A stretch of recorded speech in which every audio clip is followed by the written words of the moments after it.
Our devotion for today is Article 14 of the Augsburg Confession. We're officially getting into dodgy ground as to whether or not I can remember what these Roman numerals mean. But it's concerning church government, which is... So, this is the book. This is the physical Book of Concord. And it says the same thing on the left as it says on the right, because one is the translation of the German text, and one is a translation of the Latin text. And at one point in my life, I could have told you why there's a German text and a Latin text, and why we care about both translations. We're not at that point in my life anymore, though, because that was mostly just for a test in my Reformation class. And as soon as I took that test, I forgot about it. But I bring it up because the Latin text, the translation, I think is probably more helpful. It says concerning church order. And it says concerning church government or church order, it is taught that no one should publicly teach, preach, or administer the sacraments without a proper call. And this, oh man, this is jumping into a whole big hot pile of what are we doing. So first of all, I would encourage you, we had a podcast that came out on January 25th. You can check it out on Spotify, Apple Podcasts, Google Podcasts, Podbean, on our YouTube channel. Like, you can find it wherever you want to find it. But we talk about kind of what it means to be a pastor, because that is what this is talking about. We use the word call more flexibly than we probably should in the church, and frankly in greater society. We say, oh, I have a calling to do this. I am called to do that. When the Book of Concord uses the word call, it is a very specific, a call into the office of the holy ministry. So what this is saying is, if you do not have a properly ordered call, which in the Lutheran Church Missouri Synod we have said these are the avenues for you to properly receive a public call. And we have, as a church body, decided this is how we're going to do it. If we were to decide as a church body to change it, we could change that.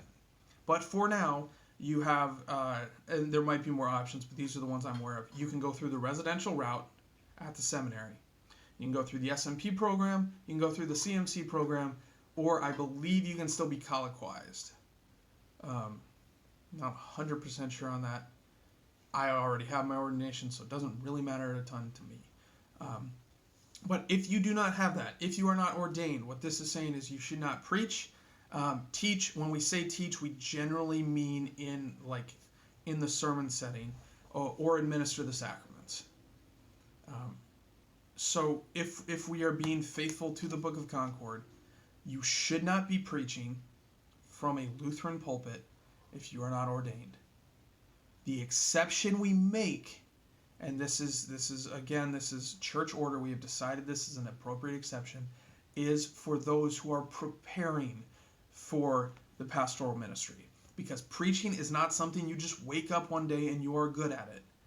You need to practice. So we've said it is appropriate under the supervision of someone who is ordained for someone who is pursuing the pastoral ministry to preach, to practice, and to grow. The same thing with not the same thing with the sacraments. You shouldn't be consecrating the elements of Holy Communion if you are not ordained, according to our theology. Period. The exception we make is for baptism in cases of emergency. And there would be a similar situation for communion, but there's not really an emergency case where you need communion. But in the case of baptism, maybe you have an infant who is not going to make it out of the hospital. They were just born and they have however many minutes to live. It is entirely appropriate for a parent, for a doctor, for anyone who is in the faith to baptize that child.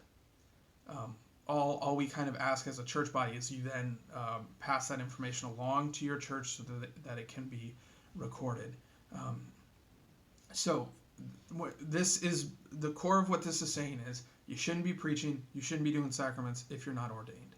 And we're going to get way more into this when we talk about the holy ministry. It comes up less times than you think, but it comes up a couple more times throughout the book. So Again, if you have questions, if you have comments, please drop them below. And with that, brothers and sisters, go in peace. Serve the Lord. Thanks be to God.